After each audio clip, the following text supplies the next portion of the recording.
শেষ আপনার অংশ।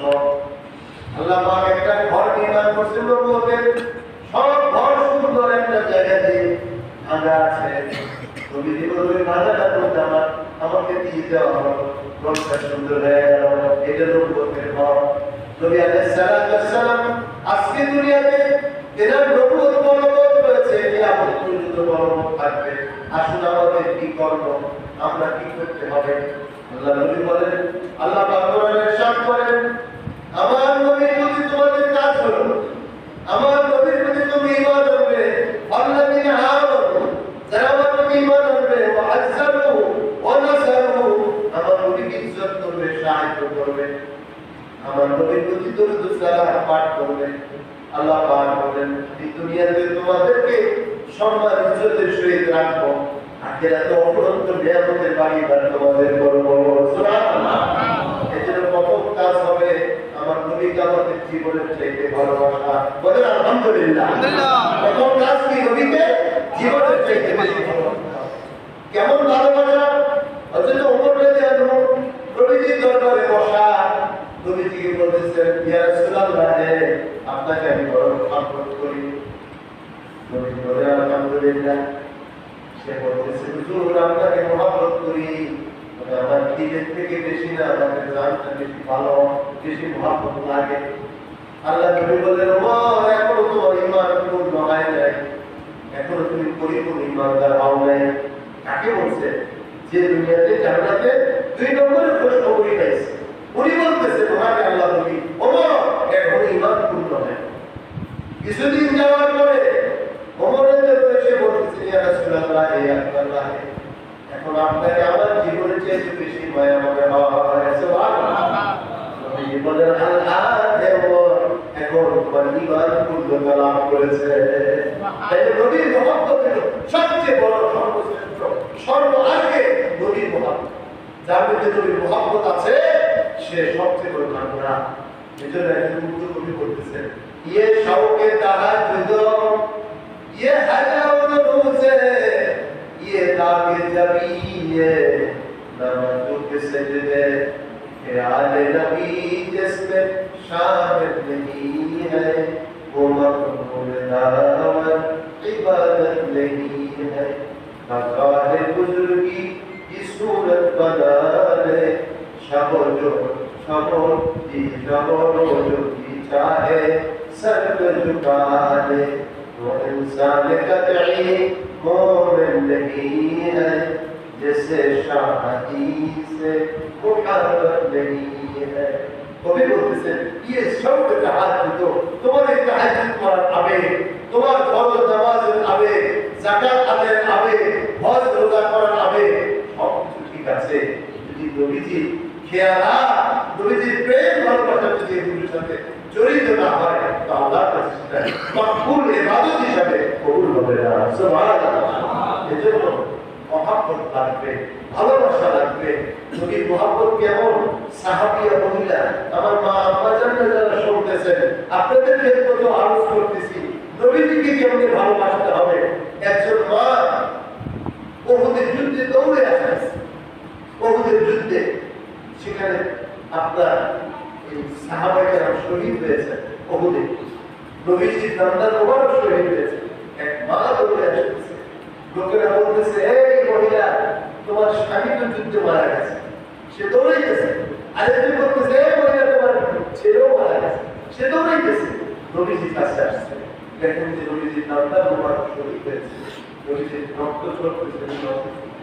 সামনে দাঁড়িয়ে মহিলা বলতেছে, ইয়া রাসূলুল্লাহ, ইয়া হাবিবাল্লাহ, আমার স্বামী ইন্তেকাল করেছে, শহীদ হয়েছে, আমার কোনো আফসোস নেই। আমার ছেলে শহীদ হয়েছে, তো আমার আফসোস নেই। আল্লাহ নবী আপনাকে যাবি জীবিত দেখছি, এটা আমার সবকিছু পাওয়া হয়ে গেছে। সুবহানাল্লাহ। এই হলো নবীর প্রেম ভালোবাসা। আজকে আমরা আপনাদের জন্য আরজ করছি, নবীর প্রতি ভালোবাসা পোষণ করবেন। তো কেমনে ভালোবাসা আসবে? যত বেশি দুরূদ শরীফ পাঠ করবেন, নবীর মহব্বত পেয়ে যাবেন। সুবহানাল্লাহ। এজন্য বাসায় দুরূদ শরীফ পাঠ করবেন, ছোট্ট একটা দুরূদ শরীফ শিখিয়ে দিয়েছেন, আল্লাহুম্মা সাল্লি আলা সাইয়্যিদিনা মুহাম্মাদিন النبي الأمي وآله وصحبه وسلم এই দুরূদ শরীফ ভাষায় পড়বেন 40 দিন পড়তে থাকেন দেখবেন জীবনের একদিন হলো মৃত্যুর আগে আল্লাহ নবীর সাথে আপনার আমার দেখা হয়ে যাবে ইনশাআল্লাহ। এজন্য আমলটা দুরূদ শরীফ পাঠ করবেন ঘরে, নবীর সুন্নাত মোতাবেক পর্দা করবেন। যে সমস্ত নারীরা পর্দা করে নবীর স্ত্রীরা পর্দা করেছে আপনারা পর্দা করবেন। হ্যাঁ, আলহামদুলিল্লাহ ওলামায়ে কেরামের সংস্পর্শে সিলেটের মধ্যে দেখা যায় পীরওয়ালিদের সোহবতের কারণে ওয়াজ নসিহতের কারণে অনেকাংশে সিলেটের জায়গাতে আপনার মহিলারা পর্দা প্রশিক্ষণ করে। এটা ঈমান এবং নবীর প্রেমের বাহক, এটা নবীর প্রেমের পরিচয়, তারা বেপরদা হয় না। আলহামদুলিল্লাহ বলেন।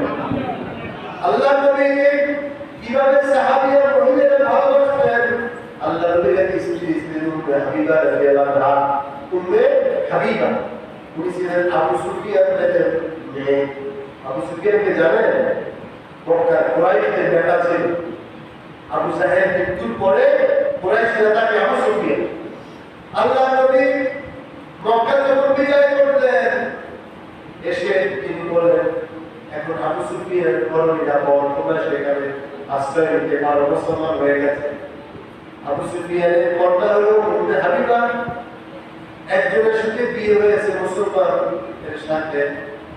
বিয়ে হওয়ার পরে তারা সিরিয়া চলে গেছে।